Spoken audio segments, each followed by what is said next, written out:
Prenez alimentation. Enlevez le E, les N, le O, un A, un T et un I. Ajoutez un C et on obtient climat. C'est dingue, non?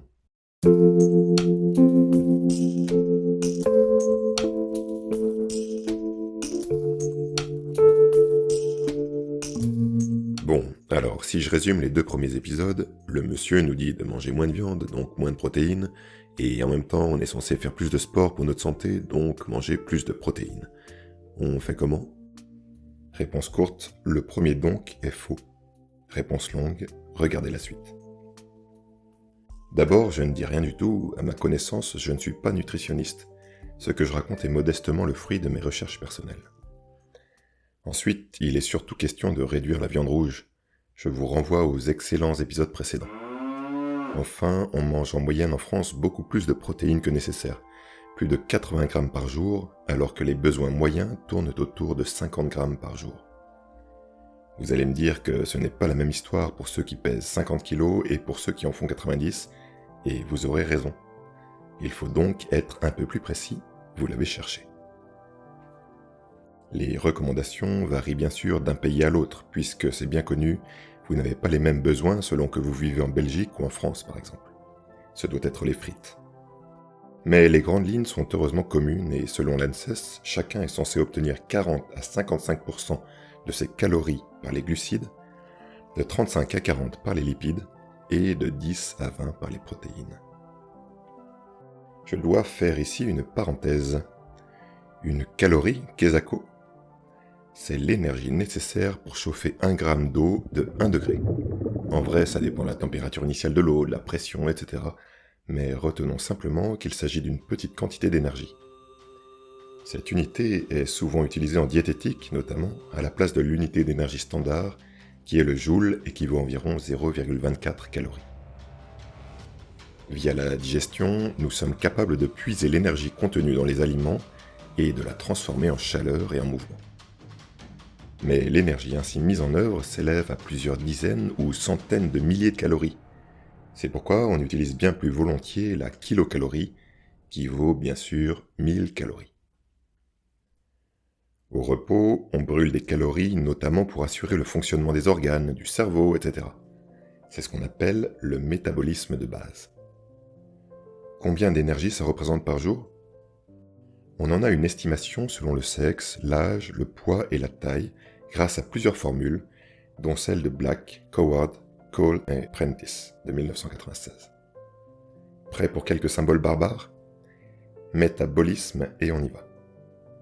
Si vous êtes une femme, cette formule nous apprend que pour calculer votre métabolisme de base par jour en kilocalories, il faut multiplier 230 fois votre poids en kilos puissance 0,48 fois votre taille en mètres puissance 0,5 divisé par votre âge puissance 0,13. Si vous êtes un homme, il faut non pas multiplier par 230 mais par 259. Donc on voit déjà que à taille, poids et âge égaux, les hommes consomment 12% de plus au repos car leur taux de masse grasse est plus faible en moyenne.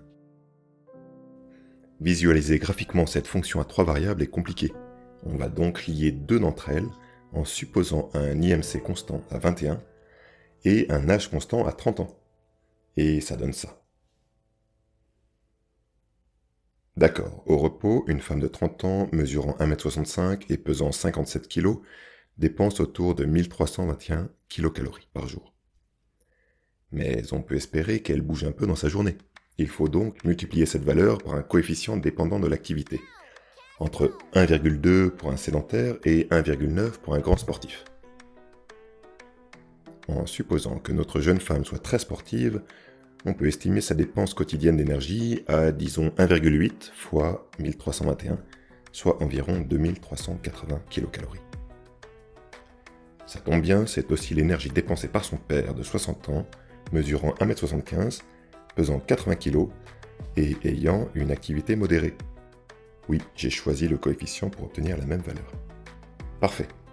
Pour les électriciens, notez que 2380 kcal correspondent à 2,77 kWh, soit une puissance moyenne de 115 watts tout au long de la journée. Mais revenons à nos fourneaux. Que va-t-on préparer à manger à nos deux comparses? On sait qu'il leur faut de 950 à 1310 kilocalories en glucides, de 830 à 950 en lipides et de 240 à 480 en protéines. Or, les glucides et les protéines apportent 4 kilocalories par gramme, tandis que les lipides en apportent 9. On peut donc estimer leurs besoins en grammes par jour. Évidemment, d'autres recommandations existent pour les protéines, ce serait trop simple. Les besoins moyens sont de 0,66 g par kilo de masse corporelle, soit 38 g pour une personne pesant 57 kg et 53 g pour le monsieur qui pèse 80 kg. Mais ils dépendent de plusieurs facteurs et une consommation de 0,83 g par kilo de masse corporelle suffit pour près de 98% de la population adulte. Notons qu'on en consomme en moyenne de 1,2 à 1,5 g par kilo, ce qui est bien plus que nécessaire. Cela donnerait 66 g pour monsieur et 47 g pour madame. Elle serait ainsi à seulement 8% de ses apports énergétiques issus des protéines. Les recommandations se contredisent un peu, car madame ingère plus de calories que la moyenne. D'ailleurs, son entraînement sportif lui impose une ration plus élevée de protéines, disons à 1,4 g par kilo, soit 80 g, qui fournissent cette fois 13,4% de ses apports énergétiques.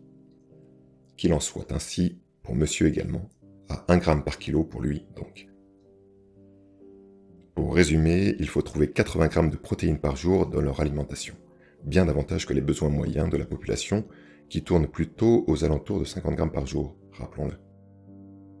Ça ne va pas être trop compliqué à coup de steak et d'entrecôte bien sûr, mais le but est de voir si on y arrive avec essentiellement des protéines végétales. Suspense jusqu'à l'épisode 4.